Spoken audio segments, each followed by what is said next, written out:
There's a reason why we sort of joke about, Miss Jenkins or, or Mr. Smith, who sits out on the front porch and knows everybody's name and has permission to discipline the neighborhood kids. That's the first VIP we've ever come across.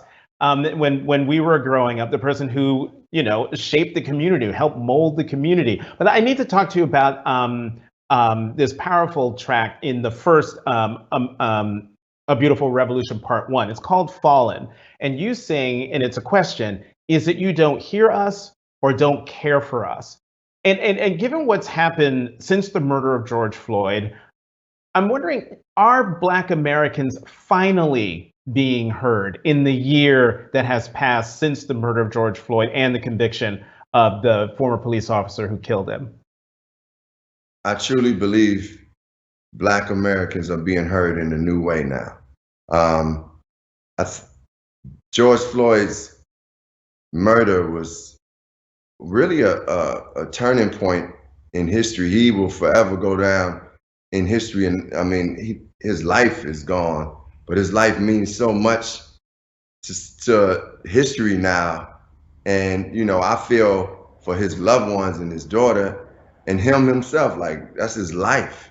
But his impact and the culmination of that, and on top of what happened with Breonna Taylor and just all that people were seeing, I think, and because we were obviously still within our homes, we had a lot of time to just look at ourselves. And that means us as individuals, and that means also us as a collective society.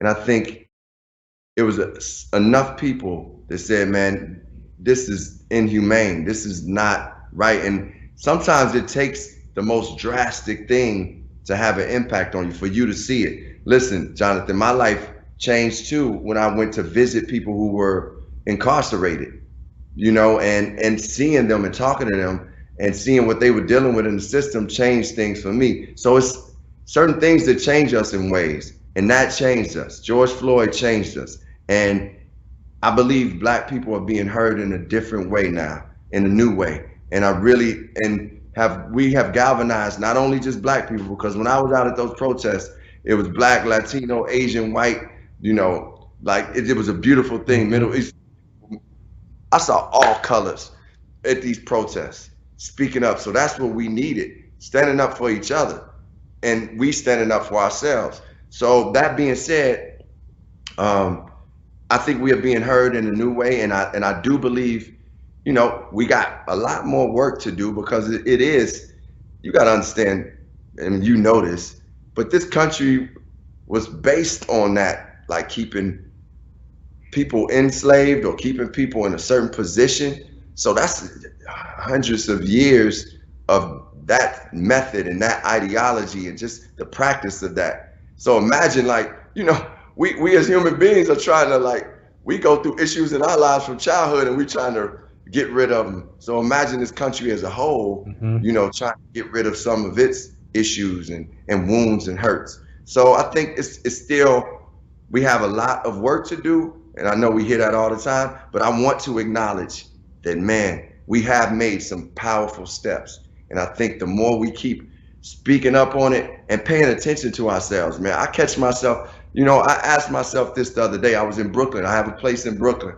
And I was like, I get mad about gentrification. I get mad. And I said, why am I mad about this?